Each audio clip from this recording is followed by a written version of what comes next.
கட்டான mic என்ன பேசினார்? வெளியான முழு உரை. திருச்சி மாவட்டத்தில் உள்ள தொழிற்சாலைகள், கல்வி நிறுவனங்கள், விவசாய நிலங்கள் என பல்துறை வளர்ச்சிக்கு வாய்ப்புகள் நிறைந்த பகுதி. ஆனால் அங்குள்ள மக்களின் வாழ்க்கையை பாதிக்கும் பல்வேறு பிரச்சனைகள் இன்னும் தீர்க்கப்படாமலேயே உள்ளது என விஜய் முதலில் BHEL, OFT, HAPP, Ponmalai railway பணிமனை போன்ற பெரிய தொழிற்சாலைகள் இருந்தும் விவசாயமே இன்னும் முக்கிய தொழிலாகவே இருக்கிறது. ஆனால் அதற்கான முன்னேற்றம் இல்லை என்று அவர் குற்றம் சாட்டினார். மேலும் டெல்டா விவசாயத்தின் உயிர் ஆதாரமான காவிரி தண்ணீர் பிரச்சினைக்கு இதுவரை எந்த சரியான தீர்வும் காணப்படவில்லை என்றும் கூறினார். அதோடு மணப்பாறை, வையம்பட்டி, தொட்டியம் பகுதிகளில் குடிநீர் இல்லாமல் மக்கள் இன்னும் அவதிப்பட்டு வருகிறார்கள். நீர் பிரச்சனைகளை தீர்க்காமல் மணல் கொள்ளை மூலம் லாபம் பார்க்கும் அரசுதான் செயலில் இருக்கிறது என்று ஆவேச குற்றச்சாட்டையும் அவர் முன்வைத்தார்.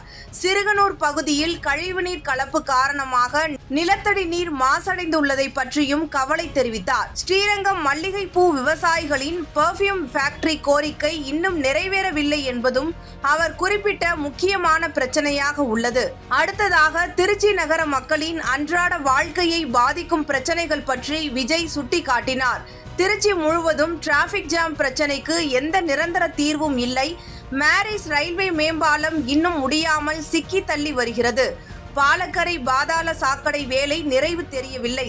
மெட்ரோ ரயில் திட்டம் அறிவிக்கப்பட்டு பல வருடங்கள் ஆகிறது, ஆனால் நடைமுறைக்கு வரவே இல்லை.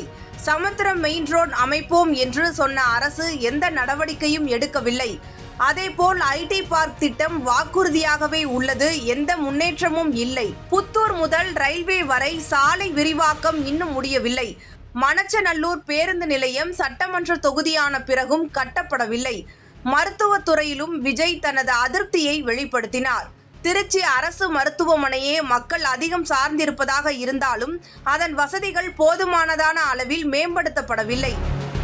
இதற்கு மேல் DMK MLAவின் சொந்த ஹாஸ்பிட்டலில் கிட்னி மோசடி நடந்ததாக குற்றச்சாட்டு எழுந்திருப்பது மிக கடுமையான பிரச்சனையாகும் என்று விஜய் சுட்டிக்காட்டினார். மொத்தத்தில் திருச்சியின் வளர்ச்சிக்கு தேவையான முக்கிய திட்டங்கள் செயல்படவில்லை. நீர், சாலை, போக்குவரத்து, மருத்துவம் என பல துறைகளில் பிரச்சனைகள் தீர்க்கப்படவில்லை. இதற்கு காரணம் மாநில அரசு அக்கறை காட்டாததே என தவிக தலைவர் விஜய் தனது திருச்சி சுற்றுப்பயணத்தில் கடுமையாக தமிழக அரசை விமர்சித்தார்.